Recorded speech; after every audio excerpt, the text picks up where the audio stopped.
Bismillahirrahmanirrahim. Assalamualaikum warahmatullahi wabarakatuh. Anak-anak, apa kabar kalian hari ini? Mudah-mudahan meskipun masih belajar jarak jauh, kalian semua sekeluarga dalam keadaan sehat walafiat. Hari ini hari Selasa tanggal 14 Juli 2020. Kita lanjutkan belajar tematiknya, masih di tema 1, hidup rukun, subtema 1, tapi pembelajaran kedua. Sudah siap menyimak pembelajaran hari ini? Let's say basmalah. Bismillahirrahmanirrahim. Nah, pertama yang akan kita bahas adalah mengenai gambar yang ada di PowerPoint ini. Gambar apa itu?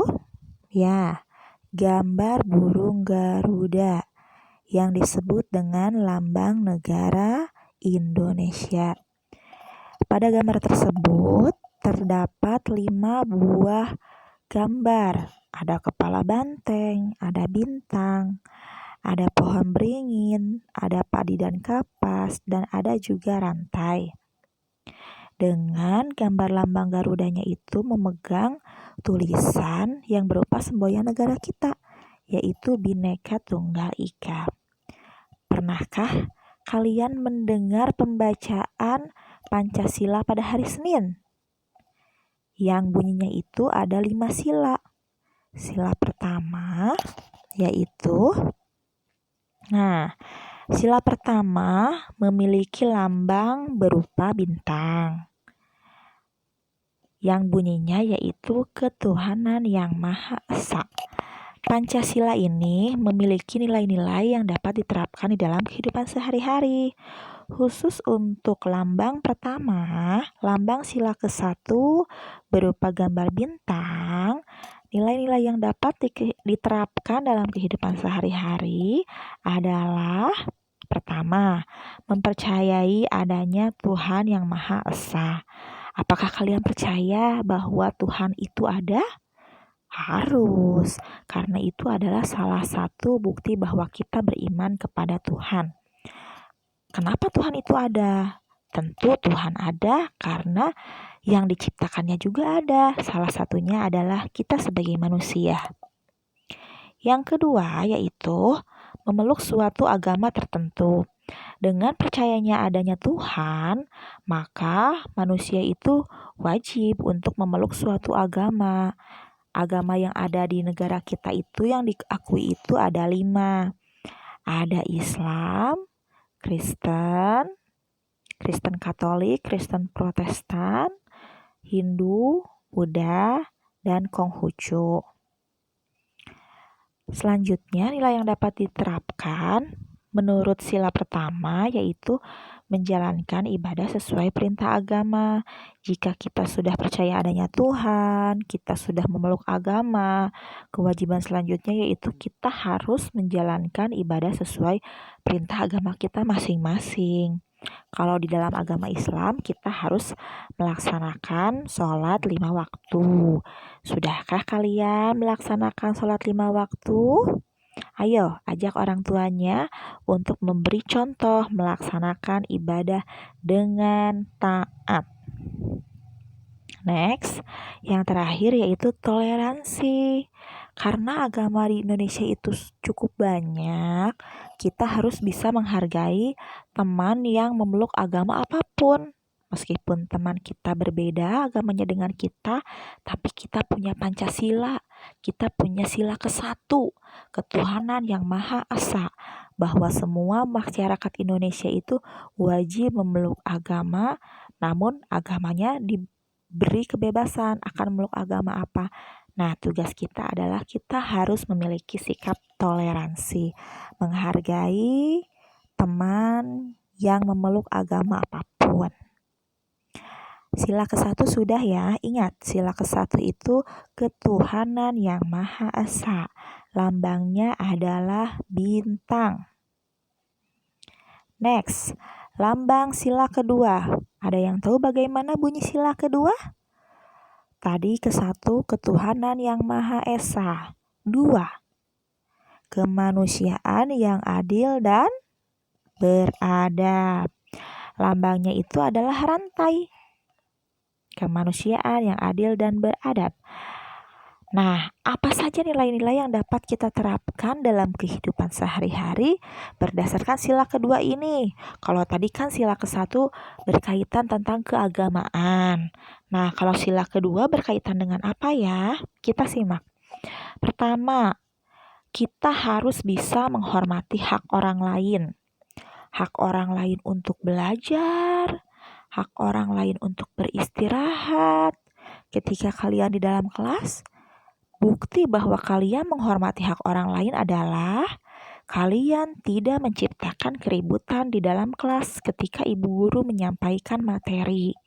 Karena teman-teman yang lain berhak mendengarkan ibu guru yang sedang menjelaskan. Sementara jika kalian ribut, berarti kalian sudah mengganggu hak orang lain. Yang kedua, yaitu bertindak adil. Bertindak adil ketika bergaul dengan teman, ketika bergaul dengan keluarga di rumah. Tidak boleh kita memilih-milih teman. Aku mah ingin dengan teman yang kaya saja. Tidak boleh. Aku mah tidak mau dengan anak itu miskin. Tidak boleh. Berdasarkan lambang sila kedua, manusia itu di mata Tuhan sama. Maka kita harus bisa bertindak adil. Next, selalu bersikap sopan dan santun. Sudahkah kalian bersikap sopan dan santun? Ketika datang ke sekolah, sudahkah kalian mencium tangan ibu guru? Bertegur sapa dengan teman-teman? Menghormati kedua orang tua? Sudahkah? Mudah-mudahan sudah semuanya. Kalau sudah, berarti kalian sudah bisa menerapkan nilai sila-sila dari Pancasila, sila yang kedua. Next, saling menghargai pendapat. Biasanya kan di kelas kalian suka dibentuk kelompok oleh ibu guru, lalu belajar dalam kelompoknya masing-masing. Nah, ketika ibu guru berikan lembar kerja, kalian kerjakan bersama-sama. Tidak boleh dikerjakan oleh satu orang. Isi yang dituliskan di dalam lembar kerja itu harus berdasarkan kumpulan dari pendapat teman-teman kalian. Tidak boleh egois.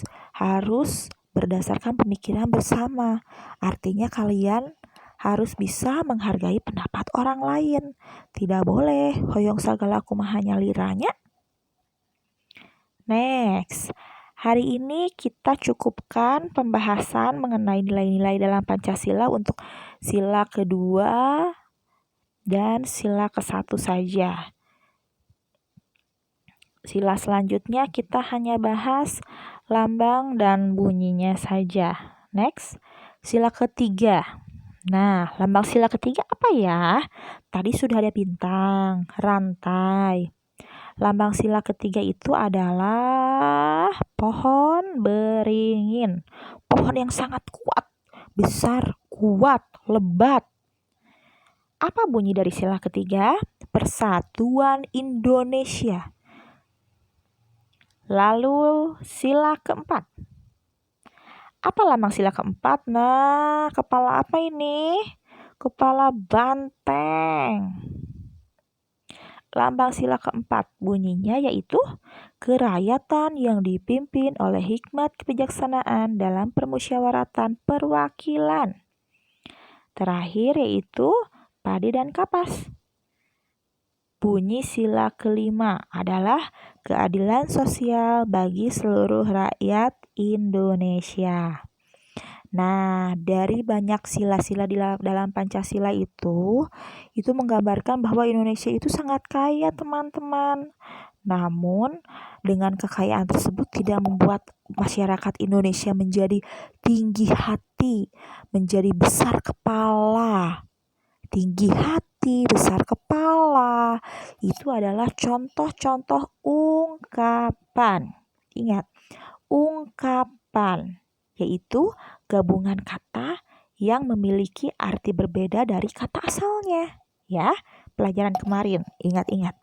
Sekarang kita lanjutkan Silakan baca percakapan di bawah ini ya. Ada Udin dan Mutiara. Kita mulai ya. Udin, buku kakak banyak sekali. Mutiara, kakak memang senang membaca buku. Udin, wah, kakak memang pantas dijuluki kutu buku. Mutiara, ayo kamu juga harus rajin membaca. Ini ada buku cerita bagus. Judulnya Bintang Lapangan. Udin, ceritanya tentang apa, Kak? Mutiara, cerita tentang pemain sepak bola yang rendah hati, meskipun sudah terkenal. Udin, berarti dia tidak besar kepala ya, Kak? Terima kasih ya, Kak. Saya boleh meminjam buku Kakak? Mutiara, sama-sama, Dik. Ada berapa ungkapan dalam teks percakapan ini? Pertama, di barisan kalimat yang ketiga ada Udin. Wah, kakak memang pantas dijuluki kutu buku. Apakah kutu buku itu ungkapan? Ya, ungkapan. Karena kutu buku di sini itu bukan artinya kutu yang ada di rambut terus ada di dalam buku. Bukan seperti itu. Kutu buku dua kata digabungkan, artinya itu berbeda dengan kata masing-masingnya. Kutu buku ungkapan di sini artinya adalah orang yang senang membaca buku. Perhatikan di baris kedua. Mutiara. Mutiara berkata, kakak memang senang membaca buku. Berarti kutu buku itu artinya adalah senang membaca buku. Lalu ada ungkapan apa lagi? Di barisan keempat, Mutiara. Ayo, kamu juga harus rajin membaca. Ini ada buku cerita bagus, judulnya Bintang Lapangan.